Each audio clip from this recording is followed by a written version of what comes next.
Alors, je veux relever le défi, parce que la création attend avec un ardent désir la révélation du Fils de Dieu. Dieu nous a donné l'intelligence. Et il a dit que mes enfants auront une intelligence supérieure à ceux du monde. Croyez-vous à cela, mes bien-aimés? Gloire à Dieu. Le titre, juste pour l'introduction, c'est une introduction. Le sang de Jésus et sa valeur prophétique. Le sang de Jésus, c'est le thème d'ailleurs, et sa valeur prophétique. Déjà au tableau, nous voyons la valeur prophétique, c'est la parole de Dieu, c'est le sang guérit, le sang sanctifie, etc. Et tout, nous venons le chanter. Amen. Mais bien aimés, pendant 2 mois à peu près, nous allons parler beaucoup du sang de Jésus. Le sang. Le sang, c'est la vie. D'où, mes bien-aimés, la prescription de l'Éternel à son peuple. Deutéronome 12, verset 23. Merci Marie-Claude. Seulement, garde-toi de manger le sang, car le sang c'est l'âme, et tu ne mangeras pas l'âme avec la chair. Amen. Amen. La prescription de l'Éternel. Chers bien-aimés, le sang représentait la vie si sacrée pour Dieu que le sang d'Abel assassiné put être décrit comme criant vengeance de la terre à Dieu. Le sang d'Abel assassiné crie vengeance. Amen. Oh! Genèse 4, verset 10. Et Dieu dit, qu'as-tu fait? La voix du sang de ton frère crie de la terre jusqu'à moi. Amen. Amen. C'est-à-dire que le Seigneur, à un moment donné, il doit faire, et je dirais, il doit répondre quoi? Il doit punir. Le Seigneur va se venger. Nos enfants, les martyrs seront vengés à un certain moment, chers bien-aimés. C'est pourquoi la terre est en ébullition, parce que la terre veut lâcher vraiment tous les enfants qui ont été, tous les enfants de Dieu qui ont été assassinés, qui ont subi vraiment, surtout en Afrique. Chers bien-aimés, ça c'est extraordinaire. Parce que je n'ai pas encore, je voudrais bien construire mon appareil qui permette de remonter le temps. Une machine à remonter le temps. Et de cette machine, mes bien-aimés,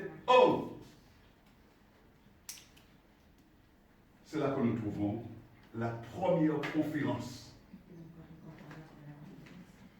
La première conférence de Jérusalem.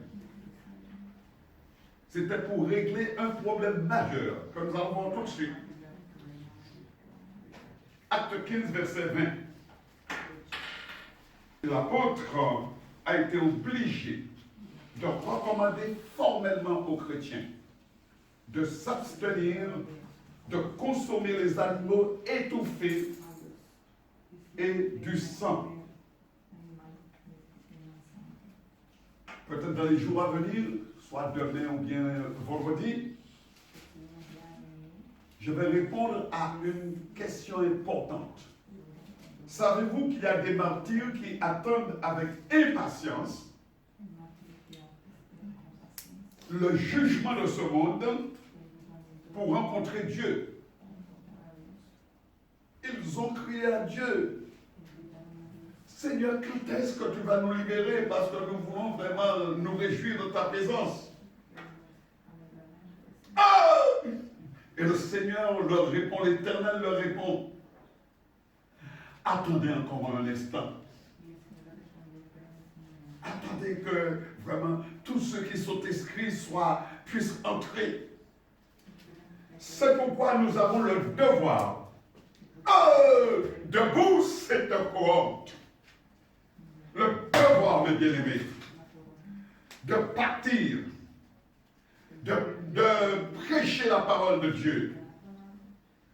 Nous avons le devoir chers bien-aimés, de témoigner, pas avec un voile sur le visage, mais avec vraiment, mes bien-aimés, notre personnalité, avec la vérité en nous.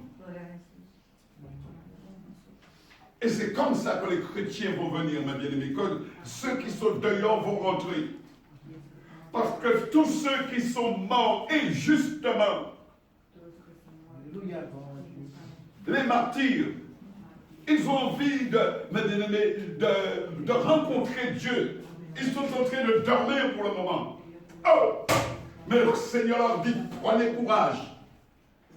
Prenez courage. J'ai formé une église.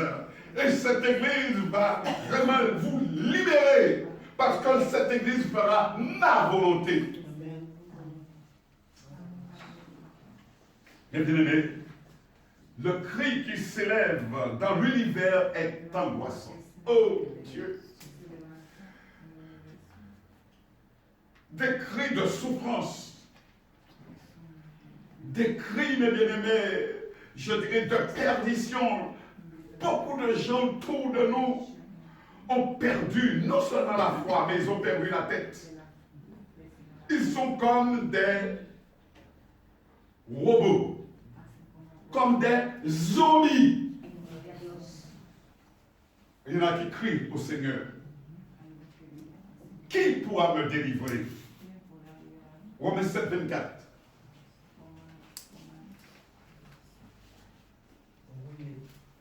Romains 7, 24. Verset 24.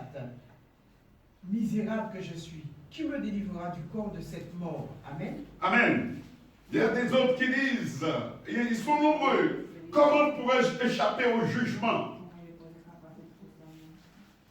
Exode 12, verset 12 à 14. Des questions. C'est vous qui devez donner la réponse. Exode 12 verset 12 à 14.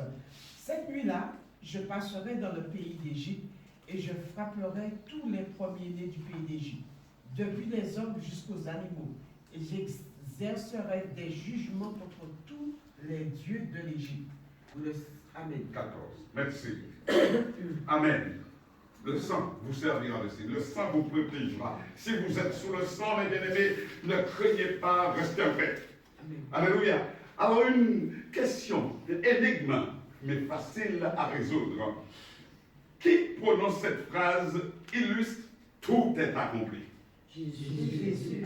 Jean 3, versets 14 et 16. Et comme Moïse éleva le serpent dans le désert, il faut que de même que le Fils de l'homme soit élevé. Verset 16.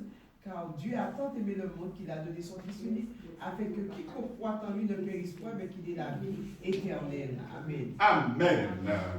Donc, l'apôtre, notre enseignant, il parle depuis l'Ancien Testament, comme Moïse éleva le serpent dans le désert pour pouvoir sauver, guérir, protéger. Et maintenant, il faut le même que aujourd'hui, tout est accompli.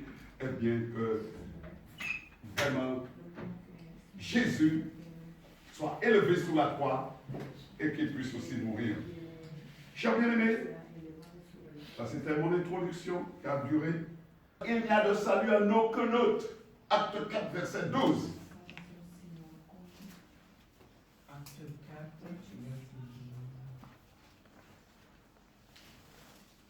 4, Acte 4, verset 12. Car il n'y a de salut en aucun autre, car il n'y a sous le ciel aucun autre nom qui ait été donné parmi les hommes par lequel nous devions être sauvés. Amen. Amen. Le nom, le nom, le nom. Père, Fils et Saint-Esprit ne sont pas des noms, ce sont des titres, mes bien-aimés. Alléluia. Le nom, c'est Emmanuel, c'est Jésus. Alléluia. Et si nous ne sommes pas, si nous ne recevons pas cette couverture, eh bien, pardonnez-moi, la parole dit que nous ne connaissons pas Dieu et nous ne rentrerons pas dans le royaume de Dieu. Il fut un temps, l'ignorance était là. Mais aujourd'hui, à quelques heures de l'enlèvement, nous devons accepter Jésus comme sauveur personnel. Nous pouvons aujourd'hui proclamer, c'est le dernier verset, nous pouvons proclamer la victoire à cause du sang de Jésus. La victoire par rapport au sang de Jésus. Apocalypse 12, verset 10 à 12. Et j'entendis dans le ciel une voix forte qui disait, maintenant le salut est arrivé, et la puissance et le règne de notre Dieu et l'autorité de son Christ. Car il a été précipité l'accusateur de nos frères, celui qui les accusait devant notre Dieu jour. Alléluia. Alors la bénédiction est déjà là, non pas seulement pour nous, mais pour notre génération. Amen. Amen. Amen.